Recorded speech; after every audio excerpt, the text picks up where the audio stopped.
Broadcasting live. It's America's longest running talk show on computers. It's Computer America, bringing you the biggest names in technology with guest interviews, new products, and your emails. Listen live at computeramerica.com on any device around the world. Email the show at live@computeramerica.com or find us on social media. Be sure to check out our website for contests, giveaways, show notes, live video stream, podcasts, and more. You're listening to Computer America.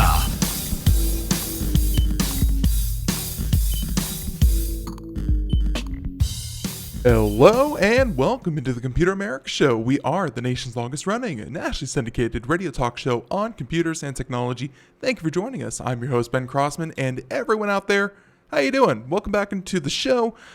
We were off a couple days last week, but we are back. We are ready to go. And boy, howdy, do we have a lot of different news stories to talk about today because, we fell a little behind. We're going to catch up today. And hey, we're going to have fun doing it here on Computer America. So, of course, first things first, computeramerica.com. That's what you should know about. That's what you should go check out about anything about today's show. And that has everything from the show notes, links to articles, links to videos, any products that we talk about, any websites that we discuss. Anything and everything can be found in the show notes at computeramerica.com. Also, be sure to check out the live video stream, which can also be found at twitch.tv/computeramerica. And last but not least, be sure to enter all of our contests, check out our product reviews and things like that. We do a lot here other than just the radio show, but of course, if you just listen to Computer America, that's perfectly fine with us, and we thank you for listening to us live on IRN. Now, with all that being said, why don't we go ahead and get started with today computer technology news. Tomorrow we will be doing everything video games as it comes with Corey Gallagher, of course, from Popzara magazine. And in the meantime, everyone, let's go ahead and have some fun with it. So everyone, computer and technology news, and it's brought to you by Computer America.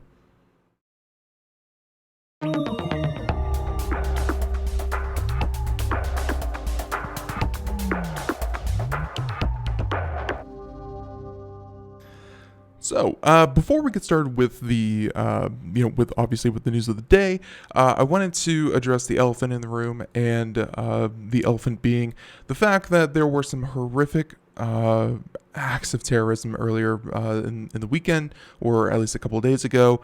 Horrible things that happened in El Paso and also in Dayton, Ohio.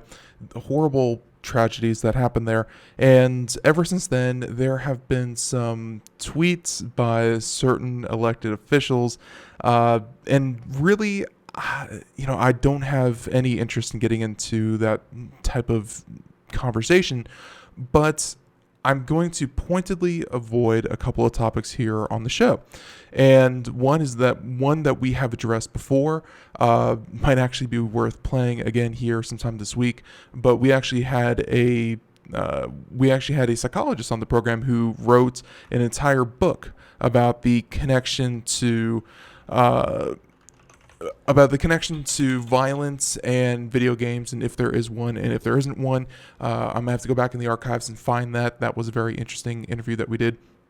Very, very, very relevant about a year ago, and it continues to obviously have some legs in a national conversation about violence in America. So that conversation has come up once again about the link between violent video games and violence in real life. Not going to do any articles about that because almost every publication that we looked at today had an article about that. Don't feel like rehashing that issue. I think that even bringing up that issue gives it some validity, and that's something that we're not really interested in. So we're not going to talk about anything about about video games and the link to violence, which has been circulating all over the place. And then the other one is the takedown of certain websites from certain cloud providers. That was another article that was circulating on many different publications, and honestly don't have any interest in debating the virtues of freedom of speech, public place, public forums, the ability for the internet to bring, ideologies together in certain spaces, and whether or not we should be hindering the possibilities of these platforms. Overall, we're just not going to discuss that. So I definitely wanted to address that before the show, because obviously with all the news this weekend, and again the recent tragedies, politics has unfortunately seeped into a lot of the articles that we had to pick from today. And instead of demanding that this show be about those two subjects, again, freedom of speech and the violence to video games and violence in real life, we decided to actually just avoid that altogether. We've had those conversations here on the program. We might play some later in the week if we unfortunately don't have a show planned. We might actually replay some of these more relevant programs from the past. They are completely still applicable, and yeah, we might do that. Although we might not as well. We'll figure it out, and we'll be sure to let you know. But in the meantime, just wanted to get that out of the way and really, talk about some other things, some things that, that might look like a distraction, but sometimes that's what you need in life. You need that distraction. So everyone, here we go. Computer and technology news, and tons of different articles to choose from. How about we talk about this one? And this is something that I really, I actually find very interesting, because so much of the internet has to do with numbers. And when it comes to numbers, I'm talking about the impact that a person can have when it comes to influence with, of course, influencers, the amount of traffic something can drive to, the amount of retweets something can get, the amount of likes Facebook posts can get. There's the snowball effect, where if enough people say that this is interesting to them in some way, then the algorithm behind the internet, and trust me, there are tons of algorithms, then the algorithm says, you know what, this has validity, this has interest, and I need to show it to more people because this is what people want to see. These algorithms are not foolproof. They are not, they're completely trickable, and hey, there's an entire market around it, and this is what this article has to do. And I want to, of course, always shed light on the fact that just because something has a lot of traction on the internet of all places, just because something has a lot of retweets, just because something has a lot of likes, just because something has been seen 1 million times, like a YouTube video, does not mean that it's actually popular. It means that, hey, potentially, just maybe, there's some trickery being done there. So this is from Vice and from, really Motherboard, and they do great in-depth articles. This one is a bit short because I believe it's mostly a video, and it's also a podcast. But this article, I found it pretty cool. This is saying that we talked to phone farmers who use ad fraud to earn beer money. So obviously this is something that, everyday people are doing to just, hey, earn a couple extra bucks. And when it comes to certain places of the world, hey, I don't know anyone who would say no to a couple $1,000 extra a month. It starts to add up. So, and here we go. This article, again, mentioning, and this is by Ben McCutch, saying that, did you know that you can make money watching Netflix trailers on your phone? Or did you know that people could earn close to $2,000 a month programming dozens or hundreds of phones to watch Netflix trailers, video game trailers, celebrity gossip shows, and sports? But the trick is, no one is really watching. That's right. And if you're looking at the video portion, for those of you just listening on the radio, it is a cart. It is a rack that you would find really just about anywhere, just made out of metal, with 4 different shelves, and on these shelves are not only giant fire hazard power outlet extenders, but which have just dozens of phone cords plugged into them. There are dozens of phones, and just in this one picture, there looks to be about, I'd say about 50 phones on this single rack, and it's possible that all of them are all showing the same screen, and they can, of course, then be programmed, controlled by a computer, and then or even controlled by hand, to watch or do anything that a normal smartphone would do.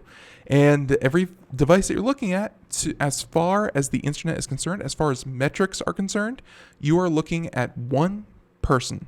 And that one person may be a very avid consumer of just about anything that you see online. And those numbers that everyone relies on, this is what you're looking at. Saying that this is what's called phone farming. It's just imagine rows upon rows of phones automatically clicking through ad after ad. And by the way, this is again a podcast. You should definitely go check that out. Saying that on this week's episode of Cyber, and they dive into this world where it's real farmers who make the cash, creating them to give us the inside story on the bizarre phenomena. And by the way, again, I just wanted to, and we're going to have a link to this in the show notes, but just wanted to, again, kind of reemphasize that just because you see something that is popular does not mean that it's actually popular. If there is something to take advantage of, people will certainly do that. Okay, let's go ahead and, you know what, actually, speaking of, saying that taking advantage of something just because it's there, that's actually, that's actually worth talking about. So this next article is from CNBC, and it's from Senators Demand Google Make Contractors Full-Time Employees After 6 months. And by the way, this is not legislation. This is just something that policymakers are trying to push onto Google. And by the way, this is a very rampant problem everywhere, because obviously if you are an independent contractor, you could be working for anyone from Google to Amazon to Uber or Lyft or any of these food delivery services. Many employees nowadays are no longer actually employees of the company that they work for. They work on an as needed, almost volunteer basis, and they are then deemed independent contractors. It's a very streamlined way to get work done, but not actually hire employees and just have the work done for you. So here we go, saying that 10 U.S. senators are calling on Google to take immediate action to convert its growing numbers of contractors to full-time employees after 6 months of work. Where you can see there, obviously, contractors come and go.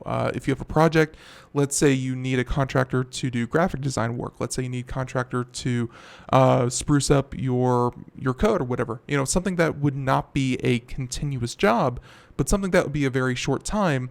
They're saying that, hey, after 6 months, obviously they worked there long enough. It's time to make them employees. And obviously the need for their skills is there. And the designation of contractor is holding the employee back. It's a simple way to avoid the benefits of actually hiring an employee. So they said that the demand follows a New York Times report in May that said that Google employed 121,000 contract employees and 102,000 full-time employees. These companies are getting massive, but hey, take note, 19,000 more employees in Google are part-time contractors, or at least contractors. I don't mean to say part-time, are contractors as opposed to full-time. There's more contractors than there are full-time employees working at Google. And they have a quote here saying that temporary workers and independent contractors are by definition intended for short-term and non-core work. We urge Google to end any abuse of these workers' classifications and treat all Google workers equally. And it asked for a response by Friday. According to Recode report in May, contractors make significantly less than full-time Google employees. Statistics from Glassdoor showed the median pay for contractors was $90,000 per year, while median pay for full-time employees was about $128,000. If you're wondering, why would Google hire contractors and not employees, even if they intended to keep them on for much longer than just part-time or short-term work? There's your answer. They get to pay the average worker about $40,000 less. And, even though you hear about these numbers, obviously I think a lot of people out there listening would say, wow, $90,000 per year, even for a contract worker. I take that. You also have to remember that if you're a contractor, you can be handed a go away letter at any point. There's no need for Google to let you continue working. They can dismiss you whenever, and at the same time, they also don't have to provide you the benefits of a full-time employee. So even that number is a bit misleading. And then on top of that, 90,000, 128,000. Let's face it, a lot of Google employees are in California, and while the wages there are much higher, I think like the poverty line in California, especially the Bay Area, which I'm actually curious what it is now. Poverty. Let's see. So we're going to do some quick Googling here. Poverty line in the Bay Area. And we're going to check out 2018 because that's probably the most recent statistics. Here we go. So here's an article, and they said that in the Bay Area, the Department of Housing and Urban Development latest definition of low income level to qualify for certain affordable housing programs stand at $117,000 a year for a household of 4 people.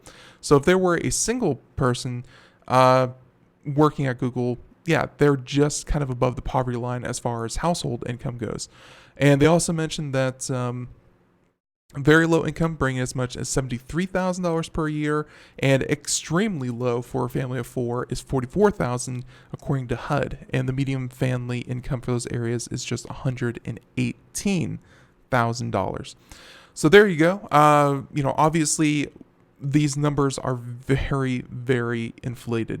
That's the Bay Area, and that's where a lot of tech workers and obviously a lot of Google workers are there. So when you hear these large salaries, just remember that a lot of them are living in areas that this would put you at a more median salary as everyone else. These are average numbers, is really what I'm getting at. So to continue on, they said, and this is continuing from the article, they have another quote that's from the letter that Congressman sent to the CEO of Alphabet, saying that, quote, the differences between the categories of workers appears in name only. In at least some cases, your company determines where these individuals work, the hours they work, the tasks they perform, and whether or not they should continue to work on Google contracts. In the case of temporary workers, they are commonly working on permanent projects alongside full-time Google employees for years, and typically at much lower pay than their full-time employee counterparts. And they said that these are abuses of classification for contractors and temp workers. It's signed by just a litany of Democratic senators, and they said that, quote, Google is valued at more than $100 billion, and your personal compensation topped $400 million in 2018, obviously speaking to the CEO of Alphabet. $400 million. I did not know that, but wow.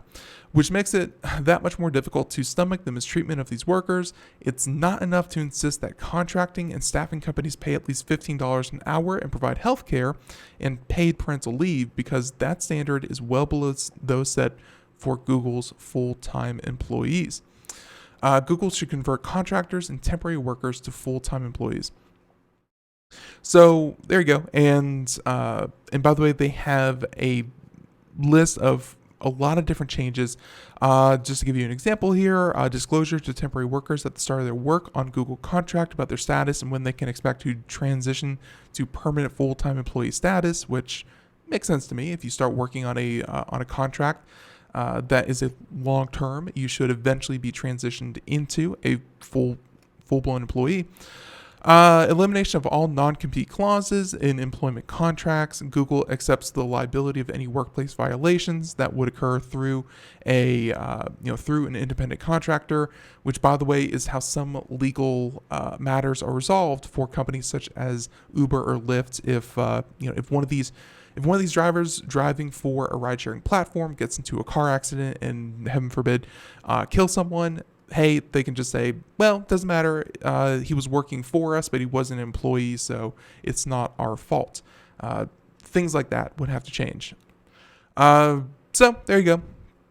And by the way, Google has a response saying that, quote, we are proud to create economic opportunity for both the people we employ and for directly and our extended workforce of vendors, temporary staff, and independent contractors, and believe that our practices in this regard accord with the highest industry standards.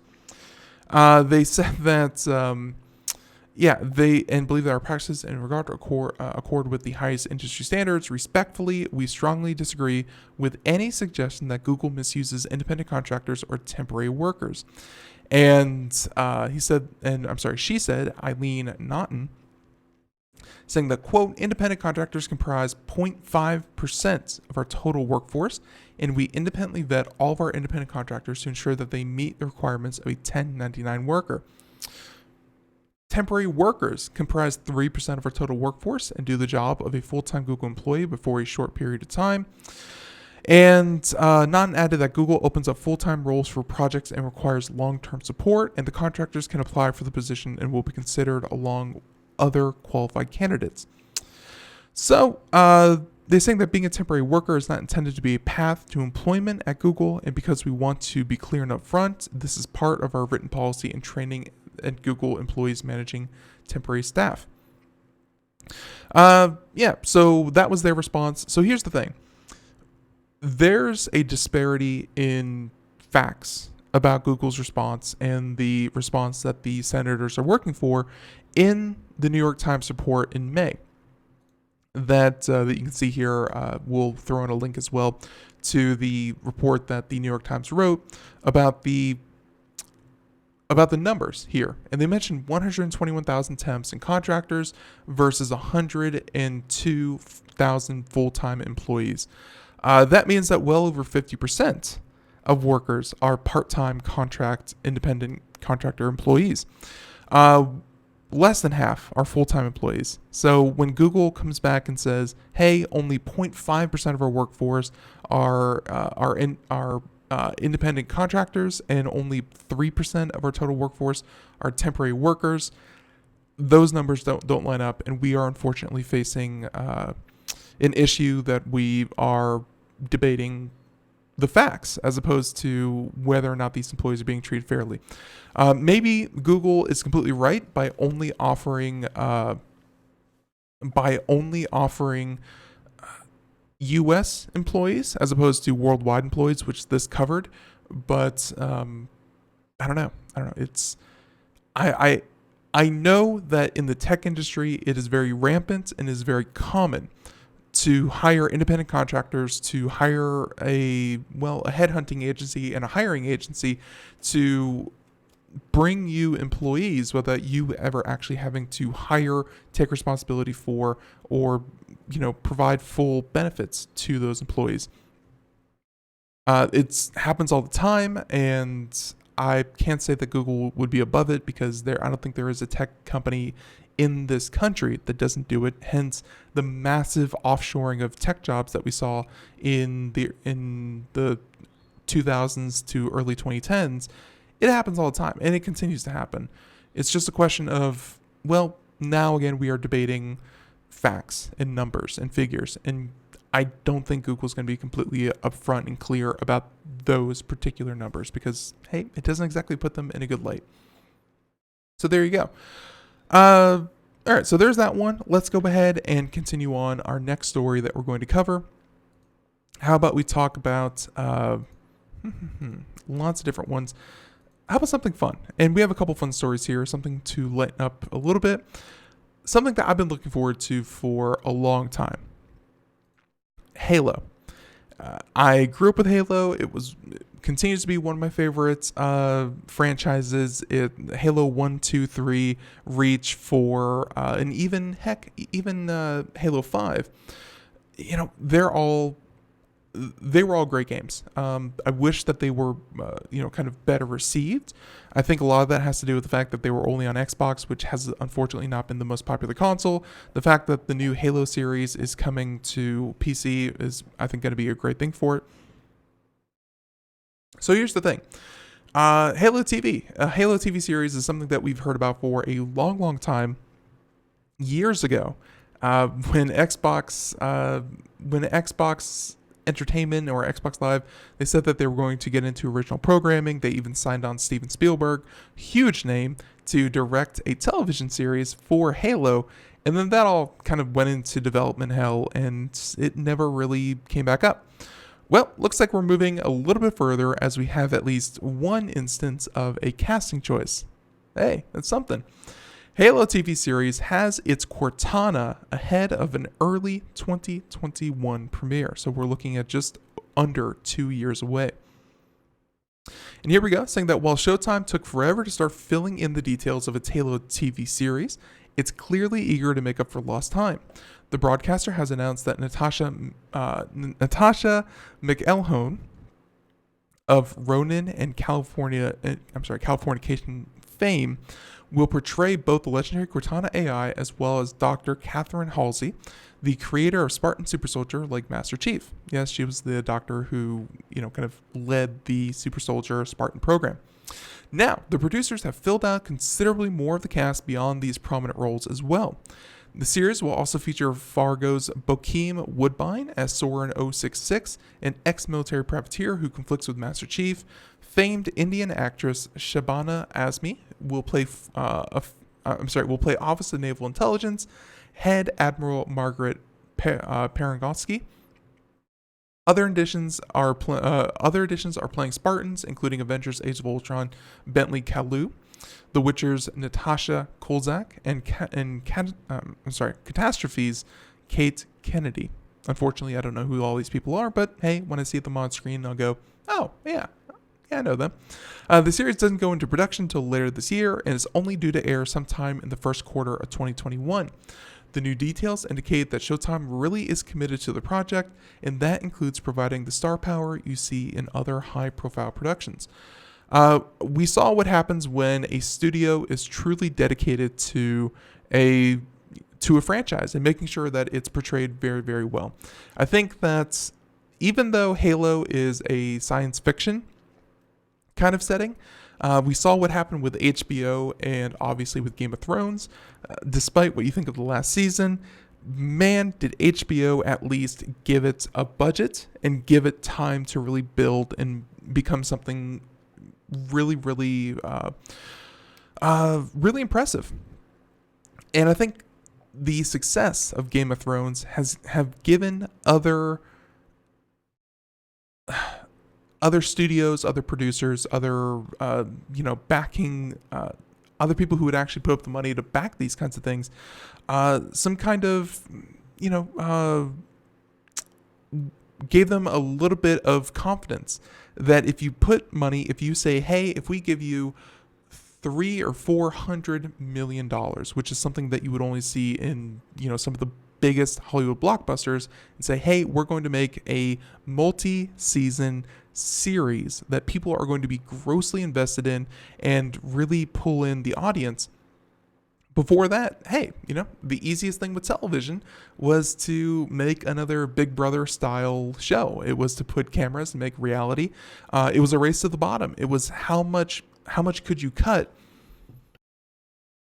It was how much could you cut cost, and then at the same time, how much could you bring the production value down while still getting people to tune in? And fortunately, I'm hoping that we are racing the other way. Is how much can we invest? How good can we make these things? How far can we push the envelope?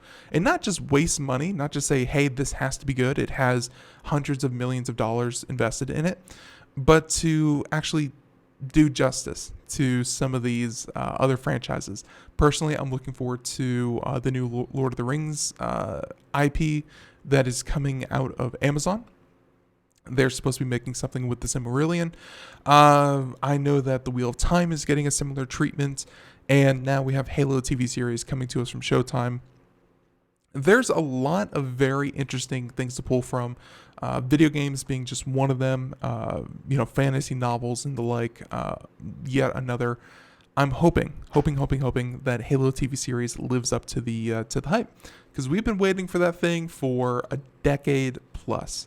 I can't believe it. We're finally getting more details, and it looks like it's going to happen, for better or worse, because we have certainly seen these things go horribly wrong. I'm looking at you, Sword of Truth, by the BBC. It did not go right. So everyone, the music playing softly in the background means that we are just about, we're at the halfway mark. Everyone, when we come back, we're going to talk about AI that can indeed knit you a scarf, just like your grandmother. NASA's solar probe and what it's doing, hint, it's going to the sun, and ransomware, the state of it, and more. Everyone, we'll be right back. More Computer America right after this. Everyone, stay tuned. Greece is cheap. But the airfare costs a fortune. Paris? Not much closer, and again, airfare... What about Puerto Vallarta? Let's face it, flying anywhere is just too expensive. Wait, what's this? Low-cost airlines. With one call to low-cost airlines, you'll drastically slash your travel costs. We're talking insanely low airline prices to any of your favorite destinations. Where would you like to go? London, Rome, Costa Rica, Australia? Wow, that's cheap. So why wait? Call now to learn how crazy cheap it is to fly anywhere in the U.S. or international. Our prices are so low, we can't publish them. The only way to get them is to call to instantly hear the most amazing best deals on airline travel. It's that easy. So call now and start packing. 800-215-4461. 800-215-4461. 800-215-4461. That's 800-215-4461. We are all Brother Wolf. 10 years ago, a group of locals banded together to create positive change. We took animals into our homes, held adoption events at local retailers, and talked to the community about our mission to help build a no-kill Asheville. A decade later, we have achieved so many victories for animals in need. There's been so much progress, yet there's still so much to do. As part of our year-long celebration, we encourage you to become a member of our special Compassionate Circle program. With a monthly donation of $10 or more, you will have behind-the-scenes access to the work we are doing at Brother Wolf. Our goal is to reach 1,000 members because we receive no government funding. Working together, we can help build and sustain no-kill communities. Learn more at compassionatecircle.bwar.org. We are a 501c3 tax-deductible organization.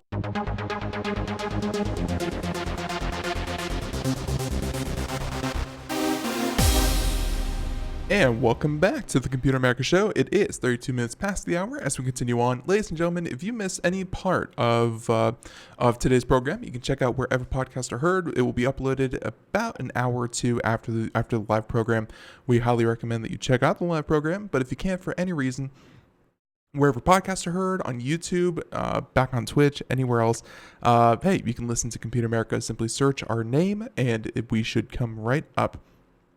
Now, welcome back to the program. We are doing computer and technology news for today's program, and we just finished up this article about the Halo TV series, and hey, how we have our Cortana. That's right, and also, of course, Director Halsey, because hey, that's who created the artificial intelligence, and yeah, it was very cool.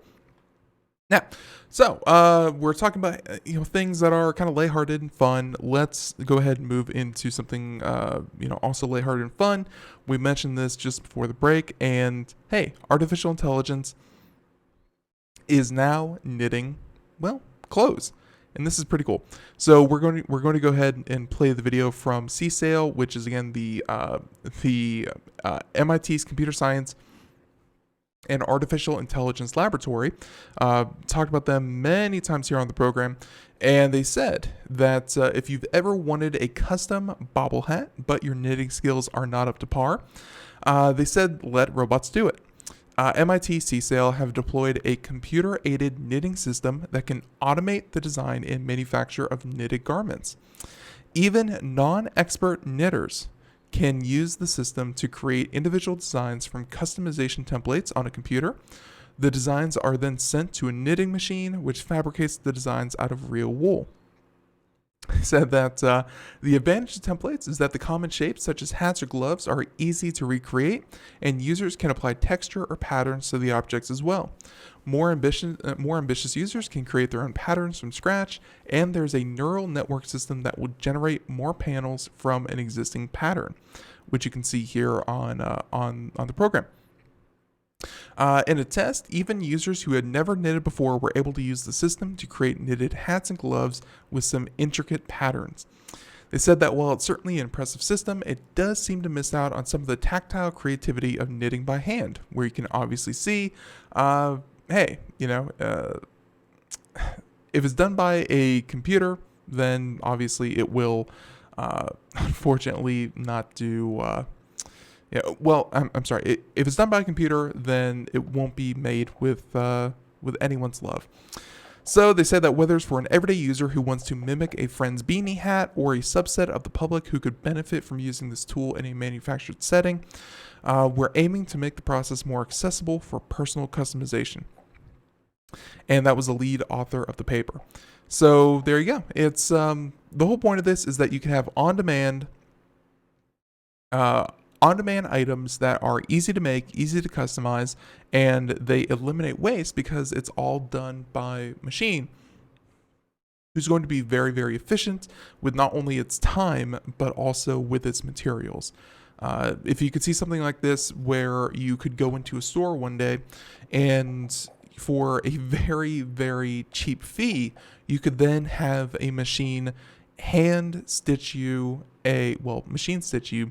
a pair of gloves, a hat, a scarf, something like that, and it would be, vastly cheaper than something that someone else made in a factory offshore or somewhere else and then shipped the materials there or ship the finished product there. Something that can be made right in front of your eyes, and then you could walk away with it, and it won't be as good as some other systems, although obviously with artificial intelligence and these things getting better and better, it could be made to order and custom. It could be a very cool way to see the future of manufacturing, where if we're going to automate manufacturing, why not in some cases such as this, make it so that it happens on demand and right in front of you, as opposed to, kind of just hidden away.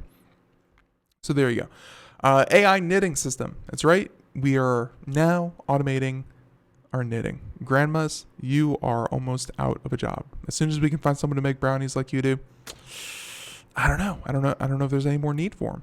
But we continue on. I think our next story that we're going to do is NASA. NASA and solar probes. Name a more iconic duo. I'll wait.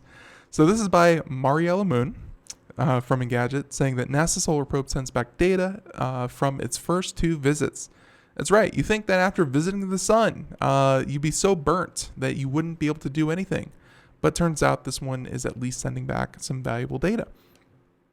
So this was written yesterday, and they said that over the past months, NASA's Parker Solar Probe flew closer to the sun than any other spacecraft before it, and not once, but twice on 2 separate flybys. The probe obviously collected as much data as it could so that we can understand the sun better.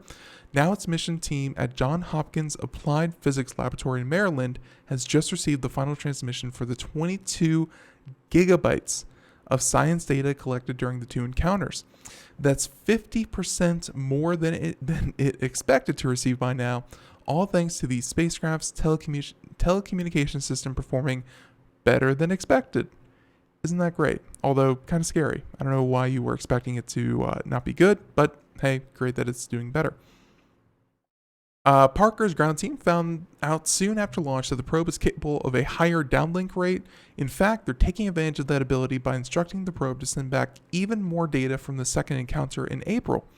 During that event, the spacecraft's 4 suites of science instruments kept busy collecting information, and that's why the mission team is expecting to receive an additional 25 gigs of science data. So really, when you talk about the amount of data, 22 gigs of data, 25 gigs of data doesn't sound like a lot. When a typical video is maybe 10 gigabytes, or a large video game could be as much as 400 or 500 gigabytes. People having multi-terabyte hard drives is certainly not out of the question nowadays. Being crazy over 50 gigs of data doesn't sound like a lot, but when it comes to basic text and readings and numbers, numbers in a spreadsheet, that's a lot of information and a lot of useful information. And they said that the mission team will release the data from the first 2 encounters to the public later this year. Before that happens, the spacecraft will conduct its 3rd flyby, which will start on August 27th and reach the closest approach on September 1st. Researchers are hoping to, over the next few years, that the mission can gather the information we need to unravel some of the sun's bigger mysteries, including why the sun's corona is far hotter than its visible surface, which is, the just the plasma circling the sun is hotter than the surface of the sun. You would think that the closer you get to the actual material, the hotter it would get, but no, it looks like it's everything around it is actually hotter than the stuff in it. And by the way, so you heard that August 27th, it will approach its next flyby, and September 1st, it will be at its closest. So if you want to go out and stare at the sun on September 1st, you might be able to see the this flying object. So just stare intently, don't blink, directly into the sun, and you should be good to go. I hope I don't have to say I'm kidding. I'm kidding. Don't do it. Do not sue us if you get any kind of retinal damage. That's not our problem. Now, let's go ahead and continue on. Juul. Yeah, let's go ahead and talk about Juul. So we've ripped on Juul before, and I'm not talking about actually using Juul here on the program, but talking about their irresponsibility when it comes to their advertising. Because let's face it, they shut down their social media. Before they did, though, a vast majority on social media could not even use their product. There were 13, 14, 15, 16-year-olds who were following an e-cigarette provider. And hey, when the majority of your audience was underage, you have a problem. Even if it's not your fault, even if you say very clearly this is for adults, this is for people who are 18 or 21 or over, anyone who is younger should not be, even if you advocate continuously against underage use, if your product is continuously drawing a crowd of minors, you have a problem. So they've tackled it in a number of ways, but let's check out what they're doing now. They're saying that, and this is by Engadget, this is by Georgina Torbet, saying that, probably Torbet, but Torbet, saying that Juul's app-connected e-cigarette keeps tabs on your vaping. That's right, there's an app for that now. Saying the e-cigarette manufacturer Juul has come under fire for contributing to teen smoking rates. Recently, the company has been scrambling to demonstrate its products are aimed at adults, not teens. Its latest defense is an app-connected e-cigarette that requires users to be over 18. Because when you download apps and you go to websites and they say, are you 18 or over? And you have to hit yes or no, or even the tried and true, impossible to lie, please enter your birthday. Yeah, that stops everyone in their tracks, especially underage people. So the product called Juul C1 pairs the Android-only app via Bluetooth and has been launched in the UK after a trial in Canada. It mentions that it records data on when and where it is used and keeps track of how many puffs a user takes. Tracking their average smoking habits, it also has connectivity features like a locator to find your vape if you lose it, and a device lock to prevent anyone other than you from using your device. Interesting. So obviously, if you have one and you do have a kid in your household, to prevent them from actually using your Juul, they would have to go in and unlock the device through the app on your phone. Pretty cool, but all of this seems like a privacy nightmare because when you think about it, Juul, the e-cigarette manufacturer, is not a data privacy expert, nor would I expect them to be. So for them to suddenly say, hey, we have an app that would track all this stuff, assuming they weren't tracking this before, this seems like a big risk. So they mentioned a big part of the push toward tracking is to keep the product out of the hands of teenagers. E-cigarettes carry health risks like cancer and heart disease, and the FDA is concerned about the teens who vape are more likely to start smoking cigarettes. They said that the C1 app uses facial recognition and a two-step background check to verify a user's age. A two-step background check, preventing teenagers from using the device. Recent reports suggest Juul is considering introducing geofencing, which would prevent it from being used in certain areas, as in and around schools. And while the C1 doesn't currently do these things, moving vapes towards app connectivity will allow Juul to implement these sorts of features down the line. So I'd actually be interested to hear what everyone out there thinks about this.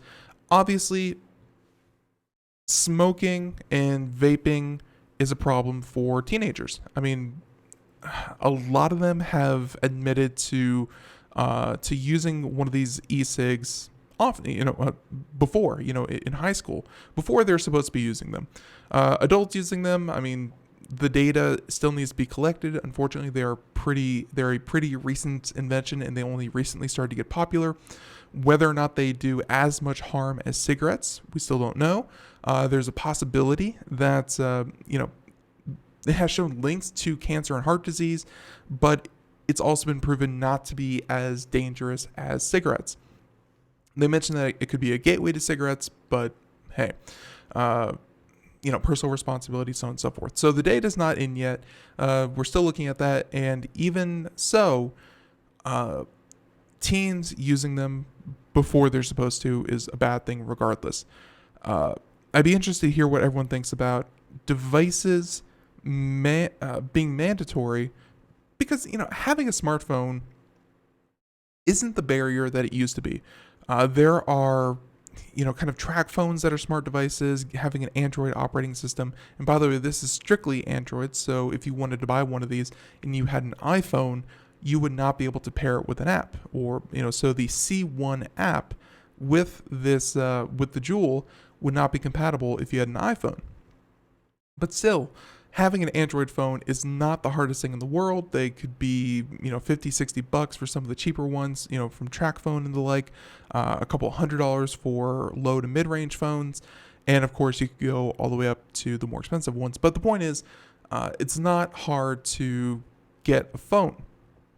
I'd be interested to hear about what they mean when they're talking about a two-step background check. I don't know how you would introduce that into the app, but geofencing, we've seen that before. We've heard that they might be doing that with drones, where they have very precise coordinates for drones, for airports and the like, or military bases, that if they sense that they are flying in those zones, and they will shut themselves off. They will refuse to continue any further into the restricted airspace, things like that. We've seen the technology. We know that it's possible, but is it right? Is it to hard code that kind of privacy violation? Because hey, you bought it. Who says that you can't use it after you paid your money for it? Hey, it's an interesting conversation. So obviously, of course, there's nothing to stop teens from avoiding the C1 or other smart vapes and picking up traditional just your regular run-of-the-mill e-cigarettes instead, which are not going anywhere. Very important. And of course, not to mention the privacy issues around a product which collects so much data from its users. And by the way, like I said, yeah, that's a lot of data, and I don't know if Juul is completely equipped with protecting not just analyzing and turning that information into useful, actionable data, but to protect all the data. Because hey, let's face it, if you carry it around, if you use it throughout your day, if you are taking breaks, then hey, essentially, if you use it every 5, 10, 15 minutes, at least one puff every so often, then yeah, Juul could effectively track you anywhere and everywhere that you are while you're using their product, which I think would cause people to avoid using it altogether. Would people even go for it in the first place, let alone would it work or should it work? So there you go. Juul, good luck with that. Let's go ahead and continue on here. So that was Juul. How about we talk about, kind of in the same vein, Amazon. They haven't strictly lost your personal information. They've come under fire for collecting too much information about you, especially through their Alexa recordings, or their digital assistant actually records every conversation that you have, and even erroneously conversations that you are not even having with the device itself. It will record people in the background. And obviously, we talked about this the other day, last Wednesday actually, with Scott Schober, our cybersecurity expert, saying that, hey, this is you have a microphone in your house and you will be listened to. Now, here's this article. This is probably in the wake from all the bad publicity that they got, which is perfectly good. Online outrage sometimes has good outcomes. Amazon will let you opt out of human review of the digital assistance recordings. I don't want to say the word. I already said it once. I'll probably activate something I don't want to.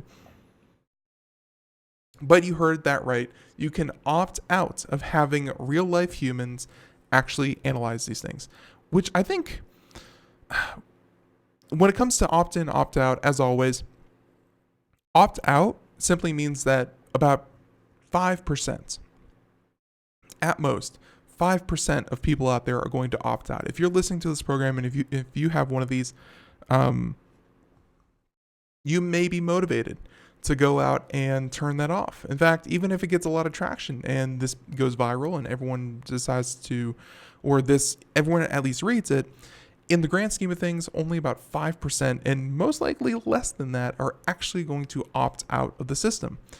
Opt in is the same thing. If you tell people to opt into something, only about 5% of the audience is going to actually do that. If you want something to happen, you make it opt out. If you want something to not happen, you make it opt in. Hence why Amazon is letting you opt out of this. Now, we continue on. Google, then Apple, and now, of course, Amazon. All three are bowing to pressure from the EU over the issue of humans reviewing recordings from their respective digital assistants. And while Apple and Google paused human review, Amazon has decided to offer a clear, more comprehensive opt-out setting for users. And if you're watching the video portion here, you can see the digital assistant's privacy tab, and you can see here, there's a little check mark saying that Amazon already offered a much clearer set of privacy policies than either Google or Apple, and the portal now has updated language around what checking certain boxes will do. And you can see that there. And they mentioned that a spokesperson for Amazon provided the following statement: "We take our customers' privacy seriously and continuously review our practices and procedures. For Alexa, well, sorry for saying it, we already offer customers the ability to opt out of having their voice recording used to help develop new features. The voice recordings from the customers who use this opt-out are also excluded from our supervised learning workflows that involve manual review of extremely small sample of, requests. We'll also be updating information we provide to customers to make our practices more clear," essentially saying that, hey, if you want to opt out now, you totally can. But we're going to bury it in the settings. And hey, if you refuse to do anything, if you don't do anything in the first place, odds are nothing will change. So in essence, Amazon has updated its settings and language around them to actually do what you would have assumed that they would have done in the first place. So it goes into a bit about what Apple and Google have done as well. But hey, they also mentioned that Amazon does allow you a tool to let you delete all voice recordings that they may have on you.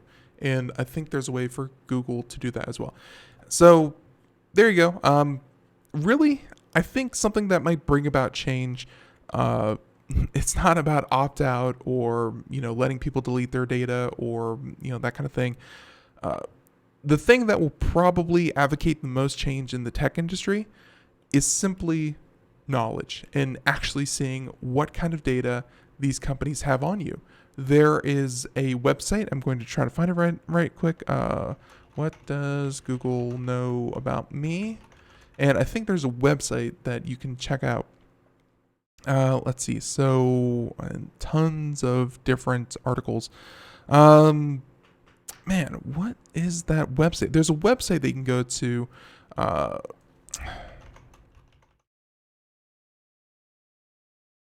There's a website that you can go to for a summary of the data in your Google accounts.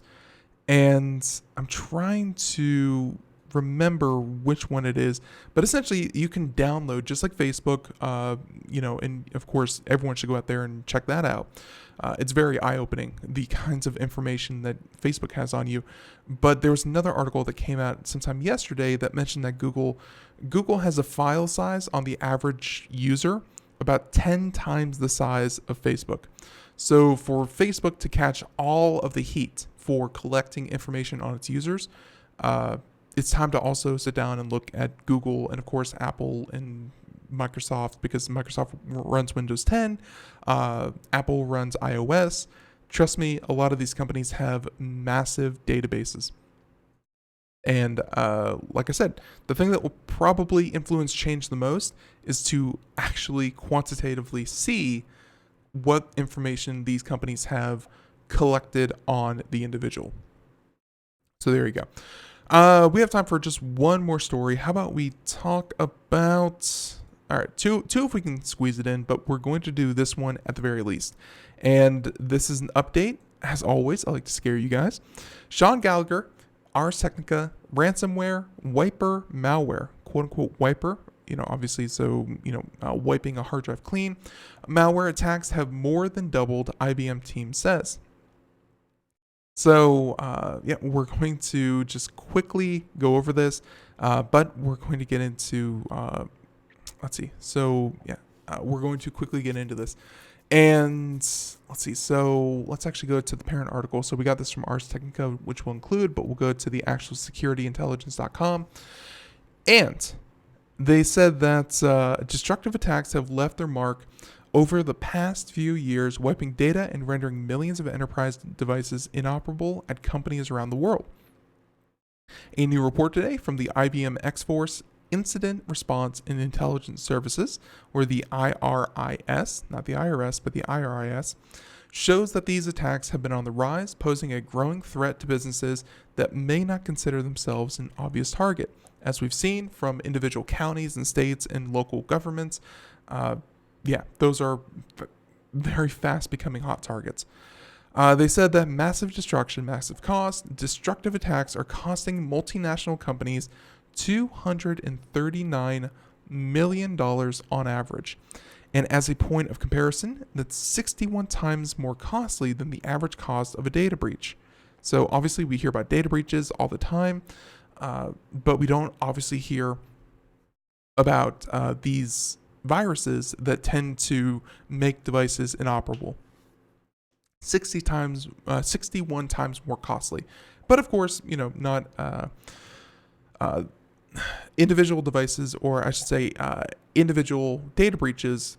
You can have multiple ones of those over a long period of time. They said that the debilitating nature of these attacks requires a lot of resources and time to respond, with companies on average requiring 512 hours from their incident response team.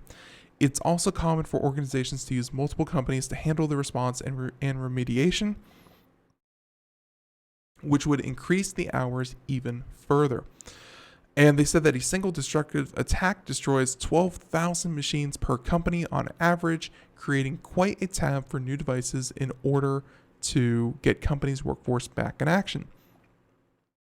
And they mentioned that it's a growing threat for all business types. It's a tool for nation states and cyber criminals alike, meaning that state-sponsored or individuals, they're both using the same type of malware. And they even have at the very end of this, which will include a link to the article, how to check to make sure that you can reduce the risk from a destructive malware attack. And they have some very good advice there. Check that out. So I don't think I have time to get into this last article, unfortunately, but the gist of it is that faster algorithm could lead to more realistic sounds in VR. VR is one of those things that I think we're on the verge of calling it dead, but it's found its niche in other places other than video games in people's homes.